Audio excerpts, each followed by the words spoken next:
procrastinate while I try to get my bearings. So dating is weird. I went on a date with this dude. We're sitting on his couch. It's going really well. You know, I was getting the, my makeout senses were tingling. By makeout senses, I mean this general area. But I kept getting distracted because there was this really loud clock in the room. And, you know, I tried to focus, but, you know, he'd be like, oh yeah, here's my pod collection. And then all I would hear was,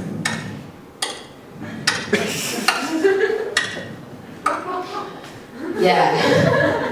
First dates are nervous enough. So eventually I was just like, listen, I can't really focus. I'm having a hard time getting distracted. Can we move the clock out of the room? And he said, oh, that's actually, there's no clock in this room. And I thought, oh shit, I'm clearly, my anxieties are manifesting themselves in auditory hallucinations. This is bad. And he saw how confused I looked, and he said, no, it's not a clock, it's actually my heart. Which at first I thought was a cheesy pickup line. And then I realized it was actually because he has an artificial heart valve. So, the good news is, I'm not crazy, but the guy I was on a date with has a life-threatening heart condition. But I realized that the real difficulty with having a heart that ticks every time it beats is that, tragedy plus time equals comedy, right?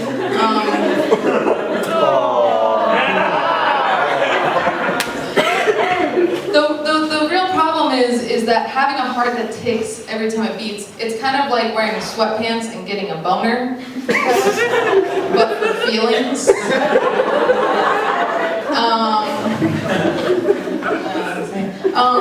So yeah, sometimes instead of going on dates, I go out dancing. Yeah. Right.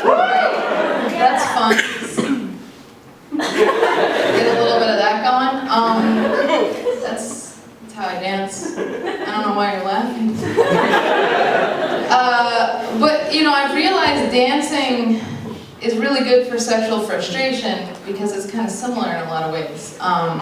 You know, you go out, you find a partner, you get all sweaty, you gotta have at least 3 drinks to do it. And if anybody takes a picture that night, you gotta track that shit down and burn it. Honestly though, most of the time I just do it by myself in my room while watching videos of other people who do it way better. So there's that. I didn't write a segue for this next one. So when I was a kid, I was afraid of a lot of things. I was afraid of mice because I read in a book that a mouse can go into any hole that it can fit its skull through. Its skull is very tiny. So I started wearing 2 pairs of underwear every night for about 10 years.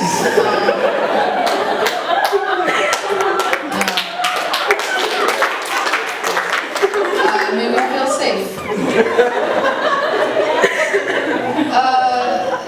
Another thing that kind of bothered me when I was a kid, not so much scared me, just more irked me, was I had this relative, and he was always calling his wife a bitch. And that bothered me. But then it started to make sense because we found out that this relative was actually having an affair with his dog. I'm serious. You're allowed, that's a joke, you're supposed to laugh at it.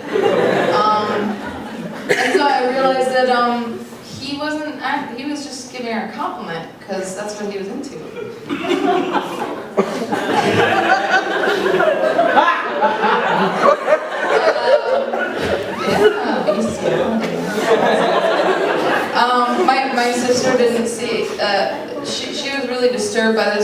older, but we kind of saw it in a slightly different light because when I told her about the incident, she said, ew, I really hope that he's not having sex with his dogs, because his dogs are really fat. So clearly, we have different standards. I typically, if I had to choose between fat or not human, I'd probably go with fat. Because, you know, it's just icky. That's all I have for you guys. Thanks.